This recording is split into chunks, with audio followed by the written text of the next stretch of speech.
नमस्कार दोस्तों, मैं मोहित कपूर जगुका संस्थान जयपुर के डिजिटल प्लेटफॉर्म जगुका जीके हब के यूट्यूब चैनल से आपका हार्दिक स्वागत करता हूं। दोस्तों, जैसा कि आपको पता है, हमारे आज नेट की थोड़ी प्रॉब्लम हो रही थी और प्रॉब्लम ये हो रही थी कि लगातार जो लाइव क्लास है उनमें बफरिंग वाली समस्या हो रही थी, क्योंकि लगातार आपकी स्पीड नहीं आ पा रही थी। तो इसलिए आज फिलहाल जब तक ये प्रॉब्लम हो रही है तब तक हमारी लाइव क्लास ना होकर रिकॉर्डेड क्लास होगी, परंतु वो रिकॉर्डेड क्लास जो आपका टाइम है, जिस टाइम पे आपकी लाइव क्लास आती है उसके लगभग 45 मिनट से 1 घंटे बाद वो वाली क्लास यूट्यूब पर पोस्ट कर दी जाएगी। इसका मतलब है कि आज लाइव क्लास ना होके जो क्लासेस रहेगी वो रिकॉर्डेड मोड पर रहेगी, क्योंकि नेट की समस्या है, लाइव क्लास में प्रॉब्लम आ रही है। ठीक है, हम तो भी आपकी सेवा में हाजिर रहेंगे। अगर किसी भी तरह से ये प्रॉब्लम रिजॉल्व हो जाती है तो तुरंत हम आज की जो बची हुई क्लासेस है वो लाइव शुरू कर देंगे। तो मेरा ये जो लेक्चर है ये भी आपको जो इसका निर्धारित समय है उससे लगभग 45 मिनट बाद ये आपको लेक्चर प्राप्त होगा। क्लियर है आपको? ठीक है, अब हमारे टॉपिक पर आते हैं। हमारा जो टॉपिक था, मतलब ये जो मेरा लेक्चर है ये कंप्यूटर वाला लेक्चर है, और कंप्यूटर में मैंने ये आज तीसरी क्लास है कंप्यूटर की।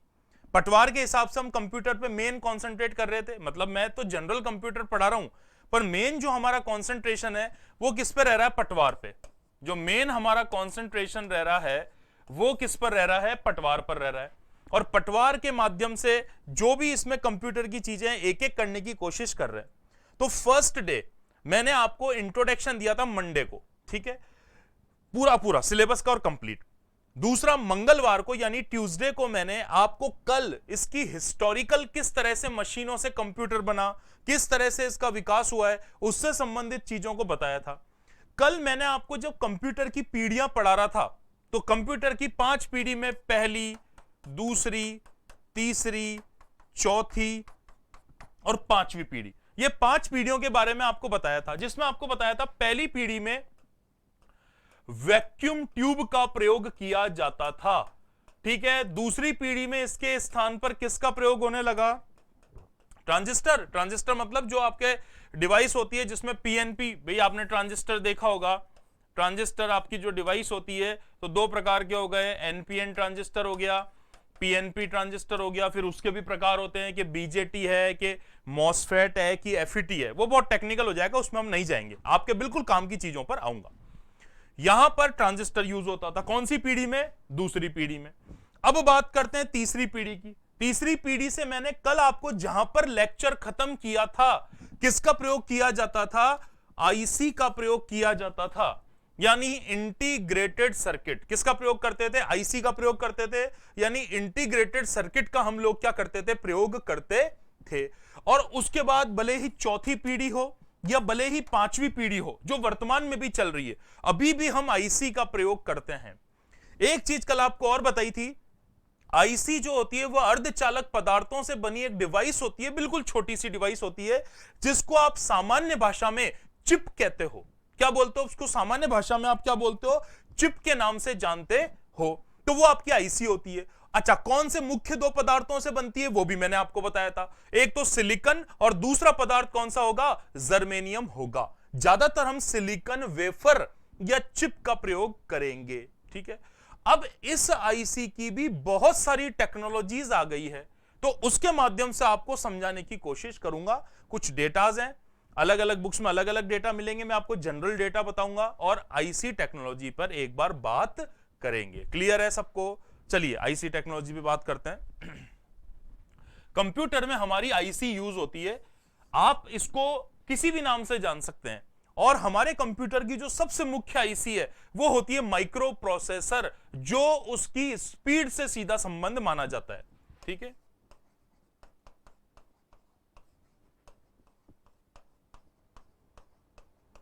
क्या हो गया आपका? Micro processor. ठीक है, अभी आपने देखा होगा हमारे लेटेस्ट प्रोसेसर आते हैं, जैसे आपने जनरली देखा होगा प्रोसेसर में i3 हो गया या i5 हो गया, शॉर्ट में भी लिख सकते हैं i7 हो गया। तो अब i सीरीज के, इंटेल सीरीज के बेसिक और एडवांस प्रोसेसर्स का हम क्या कर रहे हैं? प्रयोग कर रहे हैं। पेंटियम होता था, पेंटियम 4 होता था, पेंटियम प्रो होता था। ठीक है, तो बहुत सारे प्रोसेसर्स इसमें आते रहते हैं। ठीक है, अच्छा अब हम आगे चलेंगे इसमें। जब हम आगे चलते हैं तो हम देखते हैं आईसी की अलग अलग टेक्नोलॉजी है। तो पहली टेक्नोलॉजी की जो आईसी आई थी उसको बोलते थे एसएसआई। क्या बोलते थे? एसएसआई। एसएसआई का मतलब होता है स्मॉल स्केल इंटीग्रेशन। क्या अर्थ होता है? स्मॉल स्केल इंटीग्रेशन, यानी अगर पूछा जाए कि इस आईसी में कितने ट्रांजिस्टर्स होते हैं या कितने सर्किट होते हैं, तो 1 से लेकर कितने होते हैं? 10 सर्किट होते हैं। मतलब जब शुरुआती दौर में 1950 के दशक में, भाई समझ गए ना, 50-60 के दशक में जो आईसी आई थी उसको इस नाम से हम क्या कर सकते हैं? जान सकते हैं। ठीक है, तो 1950 से 1960 के दशक में यह आईसी इंट्रोड्यूस हुई थी जिसको हम क्या बोलते थे? एसएसआई कहते थे। तो एसएसआई कोई आईसी का नंबर नहीं है, एक टेक्नोलॉजी है। ठीक है, अब इससे क्या फायदा होगा? 2 मिनट के लिए सुनना। आपने देखा होगा पहले मोबाइल बहुत बड़े बड़े आते थे, मतलब छोटे होते थे, काम कम करते थे। जैसे जैसे टेक्नोलॉजी होती गई, फोन आपके कैसे होते गए? स्लिम होते गए। कंप्यूटर आपका पूरा रूम के आकार का होता था और कंप्यूटर कैसा हो गया? बिल्कुल एकदम स्लिम हो गया कंप्यूटर। तो इसी तरह से क्यों हुआ ये? क्योंकि सर्किट जो अलग अलग कंपोनेंट होते थे, अंदर रजिस्टर लग रहा है, कैपेसिटर लग रहा है, उनको करके एक आईसी में फिट कर दिया गया। तो लगभग 1 लाख कंपोनेंट के बराबर एक आईसी होती है। तो 1 लाख कंपोनेंट कितना स्थान घेरेंगे और एक आईसी कितना सा स्थान घेरेगी। इसलिए आईसी टेक्नोलॉजी से एक नई क्रांति की शुरुआत हुई और जो इंस्ट्रूमेंट हैं वो हमें बहुत ही अच्छे तरह से पोर्टेबल मोड में मिलने लगे हैं। और आज आपने देखा होगा कि वो ही इंस्ट्रूमेंट पसंद किया जाता है जो हल्का हो और पोर्टेबल हो और ज्यादा अच्छे से क्या करता हो? काम करता हो। क्लियर है क्या आपका? ठीक है, आगे देखिए। दूसरी जो टेक्निक आई, इससे एडवांस टेक्निक आई, उसको हम कहते थे एमएसआई। एमएसआई, ठीक है, इसका मतलब होता था मीडियम स्केल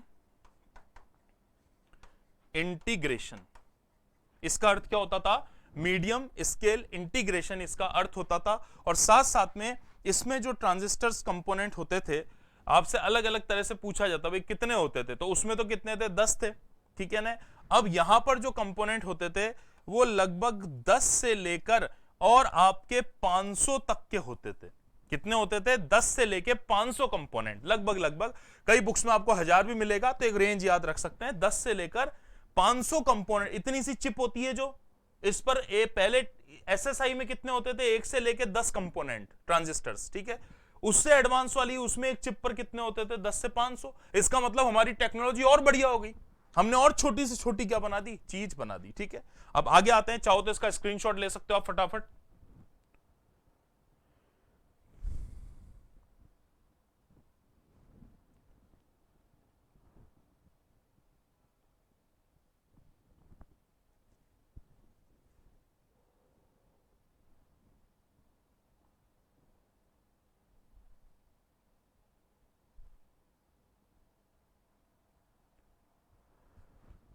ले लिया आपने? अच्छा, अब आगे चलते हैं। देखिए, जब आगे चलेंगे हम तो तीसरी टेक्नोलॉजी उसकी आती है आईसी की, जिसको हम बोल सकते हैं एलएसआई। एलएसआई का मीनिंग होता है लार्ज स्केल इंटीग्रेशन।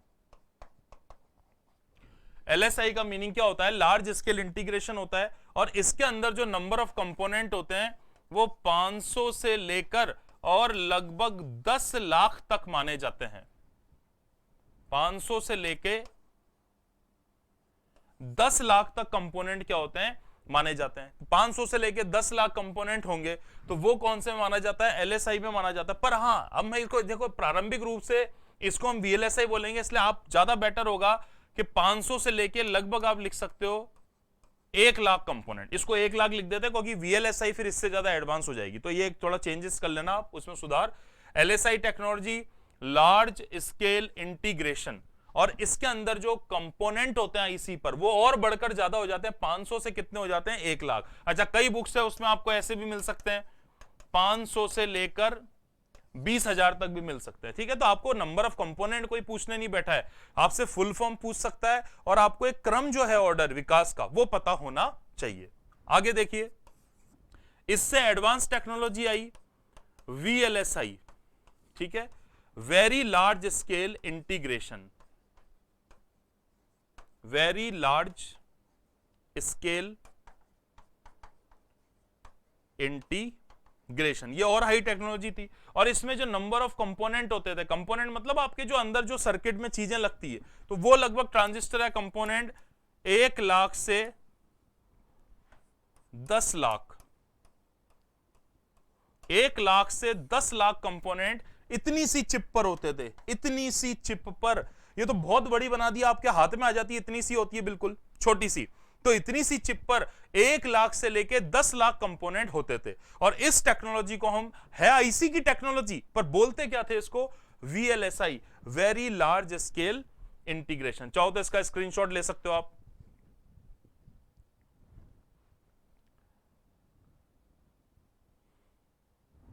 ठीक है, चलो आगे चलते हैं एक बार। अब इसकी एक टेक्नोलॉजी बची हुई है ULSI, ठीक है। ULSI के बाद है SLSI, और इसके बाद जिस पे रिसर्च चल रही है वो कौन सी है? GSI। ये G है, थोड़ा सा ध्यान रखना, मैं सही से बना देता हूं, GSI, ठीक है। तीनों के फुल फॉर्म में लिख देता हूं। तो देखिए एक बार, अल्ट्रा लार्ज स्केल इंटीग्रेशन, जो कंपोनेंट होते थे वो 10 लाख से अधिक,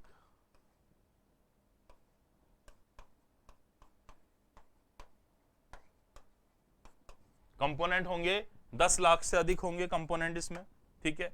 अच्छा, इसका मतलब है सुपर लार्ज स्केल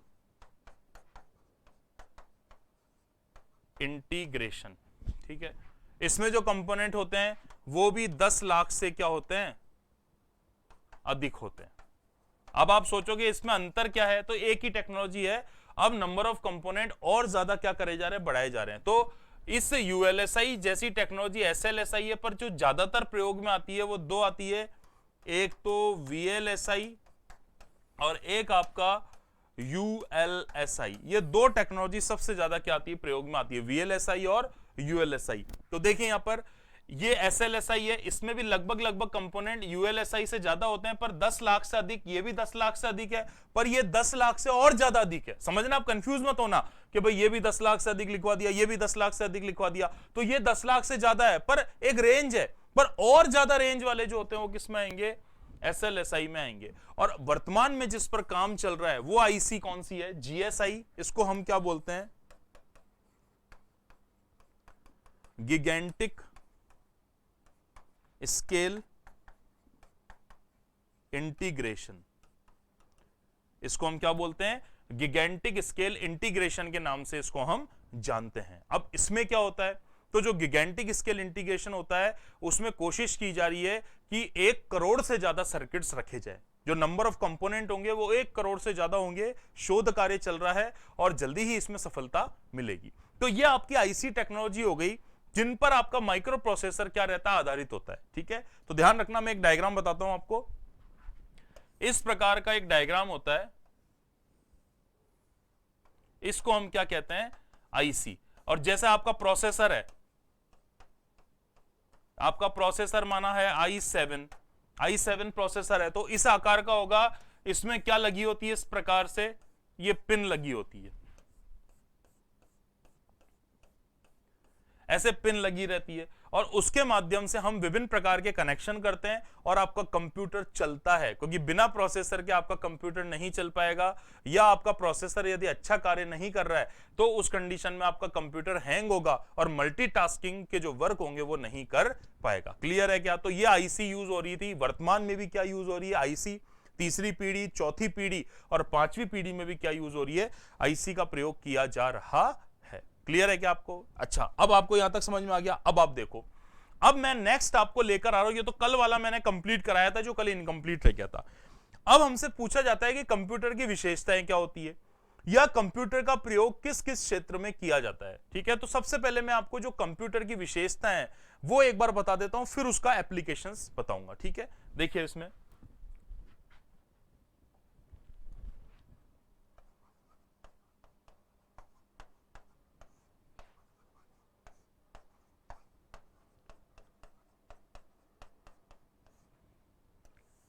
कंप्यूटर की विशेषताएं। ठीक है, अब देखो इसमें सबसे पहला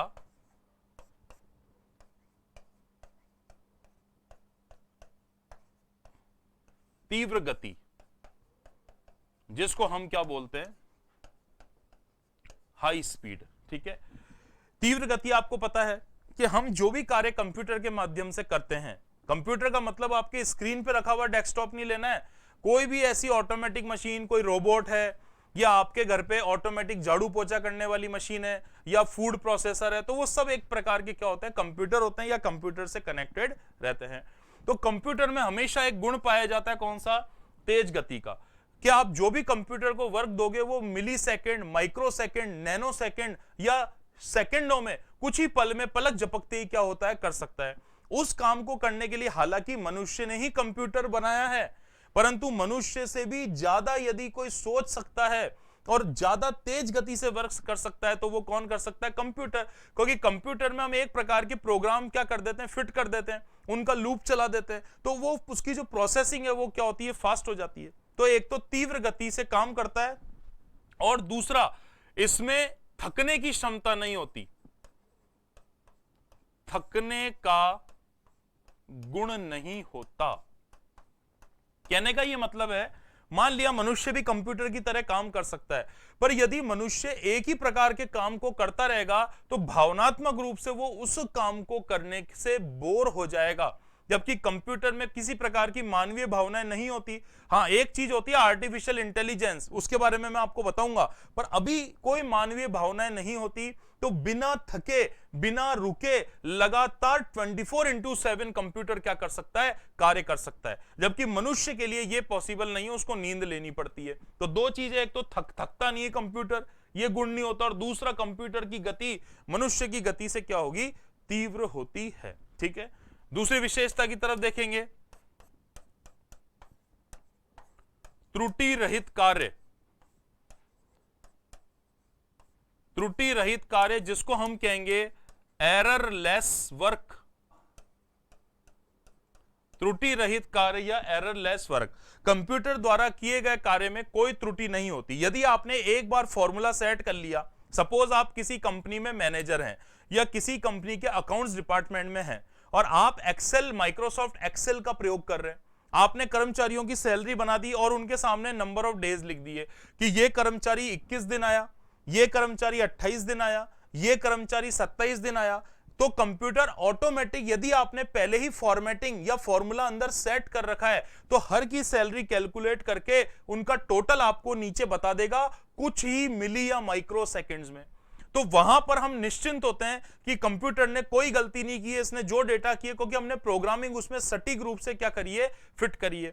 ऐसे आपने देखा होगा, आप एटीएम मशीन में पैसा निकालने गए, जब आप अपना कार्ड डाल के पैसे निकालते हैं तो वहां आप देखते हैं कि कंप्यूटर, एटीएम मशीन भी एक प्रकार का कंप्यूटर है, तो वो आपको तुरंत नोट कैलिब्रेट करके दे देता है और गलती होने के चांस नगण्य होते हैं उसमें। ठीक है, कोई भी कंप्यूटर मशीन हो। हां, अगर कोई इंटरप्शन आ जाए तो अलग बात है, बाकी बिना इंटरप्शन के नॉर्मल कंडीशन में कभी भी कंप्यूटर अपने कार्य में गलती नहीं करता। यदि करता भी है तो उसमें कोई ना कोई मानवीय गलती रही होगी, उसकी प्रोग्रामिंग में या कुछ में, तब वो गलती कर रहा है। कंप्यूटर कभी भी कमांड और इंस्ट्रक्शन देने के बाद गलती नहीं करता, जबकि गलती हम भी ना करें, पर जैसे हमारा माइंड थोड़ा सा डिप्रेस होता है, हम अपने काम से डाइवर्ट होते हैं, तो हम छोटी छोटी भूल कर बैठते हैं, जिन्हें मानवीय भूल कहते हैं। तो मानव के लिए कभी भी पॉसिबल नहीं है कि वो अपना हर कार्य बिना त्रुटि से कर पाए, जबकि कंप्यूटर ये कर सकता है। तो दूसरी विशेषता कौन सी है कंप्यूटर की, त्रुटि रहित कार्य है। क्लियर है यहां तक, त्रुटि रहित कार्य कर सकता है। अच्छा, अब तीसरे आते हैं, कंप्यूटर की तीसरी विशेषता में जाएंगे। तो कंप्यूटर पे क्या होता है, डेटा रखने की सुविधा, डेटा रखने की सुविधा व सर्च करना आसान, सर्च करना आसान। ठीक है, ये मैं आपको समझा देता हूं, बहुत ही इंपॉर्टेंट पॉइंट है। आपने देखा होगा 1990 से पहले जब कंप्यूटर इंट्रोड्यूस हमारे भारत में नहीं हुआ था, तो सारा का सारा डेटा है, भले आप बैंक में गए, आपने कुछ पैसे जमा कराए, उसकी एंट्री भी रजिस्टर में होती थी। किसी अपने रिश्तेदार का जो नंबर होता था, फोन नंबर, वो भी डायरी में लिख कर रखते थे। बैंक में भी ये सारा होता था। आप रिजर्वेशन वाली विंडो पे जाते थे तो वहां भी आपको टिकट मैनुअली दिए जाते थे।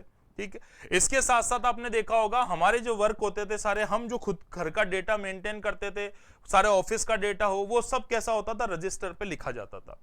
रजिस्टर पे लिख तो हम देते थे, उस समय तो हमारा टाइम बचता था, परंतु यदि उसका मेंटेनेंस आए, क्योंकि आपके लगातार जब लिखते जाओगे तो रजिस्टर भरते जाएंगे तो उनकी संख्या ज्यादा होती जाएगी, तो आपको एक अलग बहुत बड़ा कमरा चाहिए होता था उस रिकॉर्ड को रखने के लिए। फिर दिक्कत, कागजों में दीमक लग गई, उस रूम में पानी भर गया, या किसी भी प्रकार की समस्या हो गई, या आग लग गई, कुछ भी हो सकता है। ठीक है, तो इस तरह एक तो उसको रखने में क्या आती थी, डेटा को रखने की परेशानी आती थी।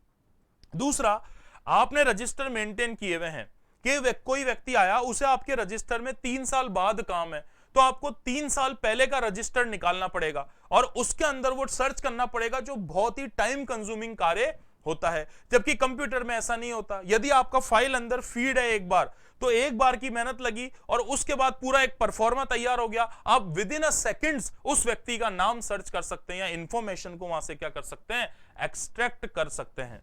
जो भी इंफॉर्मेशन है उसे वहां से हम क्या कर लेंगे, एक्सट्रैक्ट कर लेंगे, निकाल लेंगे, तुरंत हमारे काम में आ जाएगी। तो पहली बार में तो दिक्कत आई जब डेटा कंप्यूटर में फीड करना था, परंतु हमेशा के लिए, भविष्य के लिए जो वर्क है वो आपका कैसा हो गया, सुविधाजनक हो गया। तो ये कंप्यूटर की बहुत इंपॉर्टेंट क्या मानी जाती है, विशेषता मानी जाती है। और आपने भी कई बार इसको देखा होगा, ठीक है, कि ये करने में, कार्य करने में हमें क्या रहती है, कुछ कई चीजों में आसानी रहती है। तो बेसिक विशेषताओं में यही 3 विशेषता मेन आती है।